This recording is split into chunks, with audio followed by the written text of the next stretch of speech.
It was Saturday, 1st of April 1972, and I'd been in town. Coming back, I noticed that there were a lot of people on Leeds Bridge. Anyhow, I stopped and I was looking down and I could see frogmen in the river, which by then was slightly swollen. You know, we'd had a bit of heavy rain previous night and I said it was slightly swollen. Anyhow, I was talking to a woman and a fella and I said, what's happened? Oh, she said, I think a little lad's fallen in the river. And I heard one of the frogmen says, you'll have to keep me on this rope, he says, because it's pitch black and it's very strong pulling current. Anyhow, left it at that and went home, walked home to my house, and one of my neighbours comes running round the corner and says, oh, hello, George, are you all right? And I said, what do you mean, am I all right? I said, yeah, I'm fine, love, you know. So then I went into the house. There was a policewoman stood there.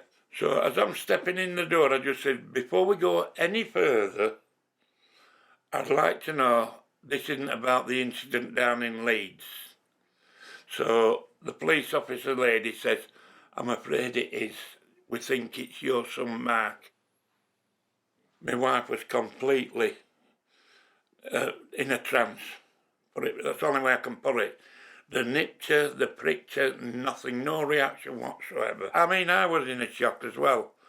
I mean, my legs went from under me, just like jelly, as soon as I told me the story and what had actually happened, because you never think that that could happen to you, but by hell it does happen to you, you know. And the lad, my son, was only 5 years old when we lost him. Talking does help, yeah. Yeah, they understand.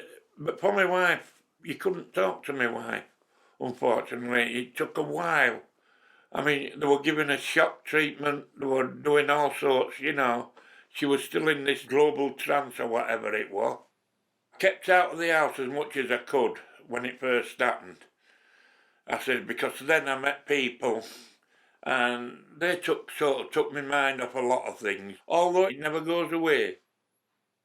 I saw his face regular as clockwork, and then eventually it just dispersed his face, you know. I think it must have been time, you know, that did it, a lot of it, you know. And meeting people that's already been through the same thing. I used to do a lot of praying, mind you, to carry me through, you know, and I think it did.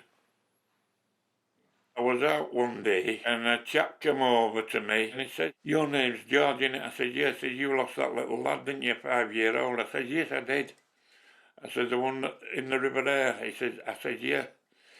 I said, well, look at it this way, George. He says, if you were in a garden full of roses or flowers, whatever, which flower would you have picked? So obviously I studied for a while and I thought, well, obviously you're going to pick the best flower. He says, well, look at it that way. That is what God does. When he told me that, it sort of like lifted a mist from me. Life must go on. You've still got to live. Your turn will come in time, but life has to go on.